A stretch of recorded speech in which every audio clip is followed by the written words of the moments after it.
Halo hai, hai semuanya, apa kabar hai? Hari ini aku mau buat tape singkong homemade. Sebenarnya ini bukan aku yang buat, tapi mamaku yang buat, Nyonya Sinta. Tapi mamaku minta dibikinin Yusuf katanya, ya kan? Jadi aku bikinin Yusuf. Nah seperti ini, model tapenya mateng dengan sempurna. Nih tape yang baik atau tape yang benar-benar matang itu biasanya empuk sampai ke dalam. Terus di bawahnya juga biasanya dia berair. Nah ini enak banget. Rasanya tuh manis, asem, terus wangi ragi tape. Terus dia tuh lembut.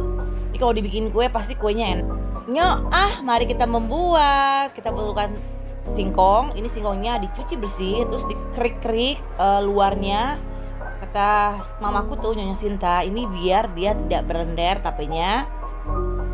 Cuci lagi sampai bersih. Nah sampai putih seperti ini. Raginya aku pakai 2 keping. Kita mau kukus sampai matang, lalu kita sisihkan. Setelah matang biasanya aku kayak biar dia cepet dingin, dikasih tampah begitu, kita kuarin hawanya karena nanti kita mau proses pemberian ragi. Hancurkan ragi. Ini raginya disaring dulu biar bener-bener halus, jadi nggak ada yang bergelinjil. Untuk tempatnya alasi bowl sama daun ini biar rapenya juga makin wangi. Setelah itu susun daun di tempat penyimpanan seperti ini biar tape kita makin bagus dan makin wangi.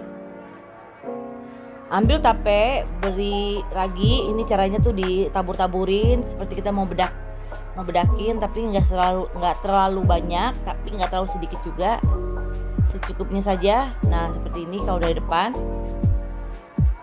Lakukan terus sampai semuanya habis. Ini pas banget loh, 2 kilo singkong untuk 2 keping tape.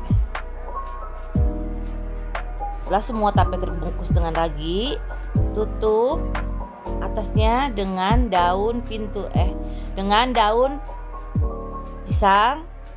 Ini di double lagi biar dia tuh nggak ada hawa. Tutup sampai rata, tutup serbet. Lalu terakhir sama mamaku dikasih pemberat gitu kayak bowl biar dia tuh nggak goyang, mantep gitulah ya istilahnya. Lalu kita simpan, tunggu 2-3 hari, biasanya akan matang. Karena dalam pembuatan tape singkong ini gampang susah. Pengalaman yang mamaku bikin adalah, pertama jangan banyak tangan. Terus wanita mens nggak boleh bikin seperti ini. Ketiga, biasanya kalau mamaku lagi buat itu tuh dia nggak ngomong. Kalau dia yakin ngomong, mamaku langsung motot gitu, nggak suka. Jadi tuh nggak boleh banyak omong, nanti tapenya gagal. Saatnya kita panen tape ini setelah dibuat oleh Nyonya Sinta dan Dewi. Jadi deh, hari ini sudah hari ketiga. Mari kita lihat. Go. Wih, disuap dulu. Semering. Cut, kita lihat ya. Dipirit pelan-pelan, namanya dipirit kalau main judi tuh. Kita pirit dulu. Ulala. Cakep cuk. Kita lihat tempat. Wih, oh so cantik. Ini ada jimat ini namanya kayak gini nih. Kalau itu salad kalau orang bilang ya. Kita tusuk-tusuk ini dampuk, tapi ini aku gak tusuk-tusukan, nanti aku mau foto. Ini aja nih udah aku tusuk-tusuk tuh. Udah aku tusuk. Ini aja nih. Semuanya ini udah setengah aku makan. Wih, cantik bukan? Mari kita coba. Enak.